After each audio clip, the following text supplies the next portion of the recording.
adventures. Welcome to Paige's Planet. Today, me and Pebble were spending some time at base camp, and I thought we'd do a read-along. So I have this book called Shark Lady, the true story of how Eugenie Clark became the ocean's most fearless scientist.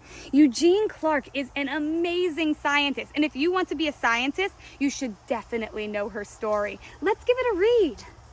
It also has amazing shark facts in it. What's your favorite kind of shark?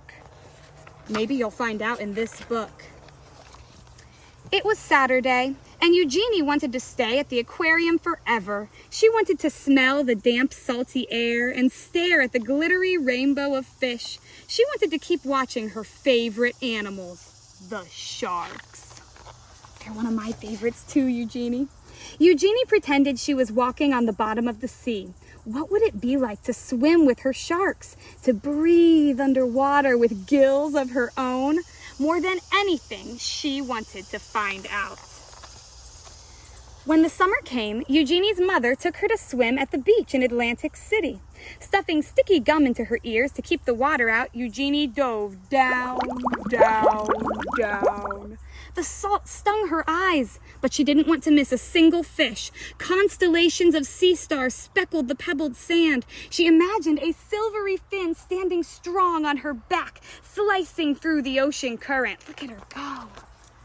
To others, sharks were ugly and scary, but Eugenie knew they were beautiful. As she glided through the cool water, she wished everyone could see sharks through her eyes. But the sharks were only in her mind, for now. Eugenie decided to learn everything she could about them, so she dove, this time into books. Whale sharks, nurse sharks, tiger sharks, lemon sharks. Eugenie wanted to know about them all. She also joined the Queens County Aquarium Society as its youngest member. Eugenie's notebooks filled with sharks. They swam in her daydreams and on the margins of her pages. At home, Eugenie's mother surprised her with an aquarium of her own.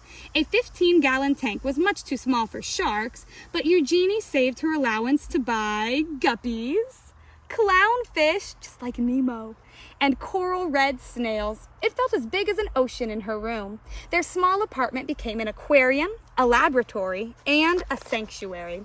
Sounds like she really loved animals. Sounds a lot like you planet protectors out there.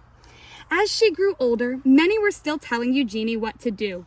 Forget those sharks. Be a secretary. Be a housewife. Eugenie wanted to study zoology, but some of her professors thought women weren't smart enough to be a scientist or brave enough to explore the oceans, and they said sharks were mindless monsters. They sound kind of silly to me. Eugenie knew better. Her dream was as big as a whale shark. So again, Eugenie dove. She plunged into every course she could. Her laboratory became her home. From sunrise to sunset, she studied how fish grow, how they behave, and how they were put together inside and out. Despite all of the people who didn't believe in her, Eugenie was becoming one of the smartest students in her field. Even after she earned her degree, many still doubted her. Ooh, I wouldn't doubt Eugenie. But Eugenie's work was just beginning. Eager to make discoveries of her own, Eugenie finally dove into the open ocean. In the Red Sea, Eugenie collected hundreds of fish, including 3 new species that had not been discovered before.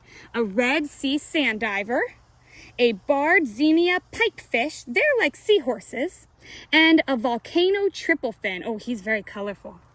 On a research mission exploring the Paulo Islands, Eugenie was diving alone when she encountered her first ever wild shark. She wasn't afraid. Instead, she thought it was beautiful. In INQUIRES, she dispelled the myth that sharks must keep moving to stay alive when she swam through dark caves, still and silent, full of resting sharks. Eugenie's daring heart grew bolder with each dive. Soon they began to call her Shark Lady. Eugenie had proven she was smart enough to be a scientist and brave enough to explore the oceans. As her courage grew, she began to love and understand her beloved sharks more and more. But she never forgot. Many still believe that sharks are mindless killers. Because of their scary reputation, humans were hunting sharks all over the world. Eugenie knew that sharks weren't stupid or mean. She was determined to prove everyone wrong.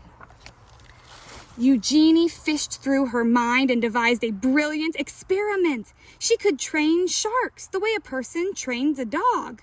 Were sharks much smarter than anyone knew? They were. Eugenie was the first scientist in the world to train sharks and even learned they could remember their training for at least 2 months after. Isn't that amazing? Sharks were not mindless killers. Sharks were beautiful. Sharks were smart. They deserved to be studied, protected, and loved. And Eugenie's dream was now a dream come true. The end.